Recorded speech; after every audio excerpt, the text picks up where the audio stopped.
How you doing, everyone? Welcome back to your 15,000 guaranteed prize pool here between the Broncos and the Bulldogs for your Friday night draft stars. We're going to start here with some outside backs I think you should be selecting in your squads this week. We start off with Tony Staggs and 15,740, coming off two amazing games against two really strong outfits with the 87.6 and a 71.6. He comes up against the Dogs here, who are going to be much easier, and I think that he's pretty close to a must-have. And I found this actual Draftstars day pretty easy, so we'll see if we actually score accordingly. I'm going to call it out there now that I think the selections aren't too difficult. Some other options you can go for it a little bit cheaper is Adokar or Farnworth, so you could potentially go one of those guys. If you want to go a little bit cheaper, I think the Matt Duffy option at 10,020 there is a really good one there. So you obviously could kill you with a negative 0.4, but majority of his games have been over 30, and this is one of the easier games that they'll come up against. So that's that one there.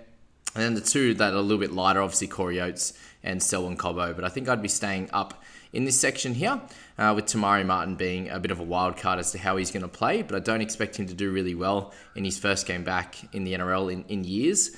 And at that price point of 10,200, when he can get Duffy a little bit cheaper, I think that's the better selection there. Or just going up a little bit higher with Herbie and Adokar, for example.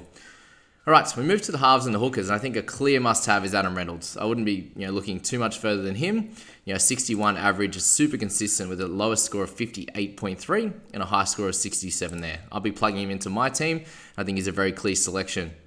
Potentially in the flex, you could go for a Jeremy Marshall-King. So he's had two really good games, a 56 and a 62, the last two, and has a low of 38 with another 63 in there in that round two. So he's someone with a bit of upside as well. They could get you something over 50 at the price point of 18,260. Burden can obviously have an opportunity to have a really good game. He hasn't done so since round two and has only got two scores over that 50 mark. So he's obviously someone you could plug and play maybe in the flex as well if you wanted to go for that option. But also the cheaper option there is Corey Pakes there at 10,200. So he finally gets to start. So unless Walters gets the switch on him and Walters starts, then Corey's going to be a great option at 10,200 there. He's going to get a lot more minutes, a lot more chances to tackle. I won't expect anything ridiculous, like somewhere between a 30 and a 40 points, but that, for 10,200 is going to be pretty strong there. We got Walters, I suppose, is the other option if he happens to start by the time you end up watching this video or pre-game. He would be an option as well in that starting hooker role. If you move to the forwards, I'm going to say it out there again that Payne Haas is going to be a must-have. So averaging 71 with a low score of 60.9 there. He's going to be super important to have in your side, and you can build around him with a couple of those lighter forwards. So potentially Josh Jackson could be an option if you didn't want to go for Haas. The last two games he's played bigger minutes and could get about a 50 for you. I think Flegler's probably a little bit too expensive. Just had that one game to start the season. I don't think he's going to do that well again, but I might eat my words on that one. Tavita Pangai with 16,830 there. He's come off a few random ones, but he could have that 69.4 score in him if you want to go with that. And you've got Luke Thompson with an obvious random bit of a score there at 73 last week, who could do well also. But I'd personally be going a lot lighter here. We've got Keenan Palacio, who's been scoring really, really well for anyone's side. The majority of weeks here, he's got 38 up to a 42, with just the couple of lower ones for lesser minutes. But I think he's a great option. Corey Jensen had a good one last week with 40.4. So with Payne Haas back, he might not play as many minutes. So he's someone that I think might get a few less, and Palacio will stay where he has been the last bunch of weeks.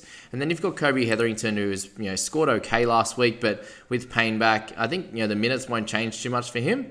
I think he just needs to his work ethic and I suppose effort in through the middle, and a couple of missed tackles that he's been giving away has hurt him a little bit, but I think he has a potential to get about a 40 there as well. And Maxi King's been continued to be dominant the last 3 weeks with a 39 the 2 weeks prior, and then a 41 this past week. So he would be the other option there, but I'd probably work two of those cheap guys in and then have Payne Haas up top. So that's that video, guys. I hope that you can work your team out really nicely. You can get one of those guys into the flex as well, depending on how much cash you got left.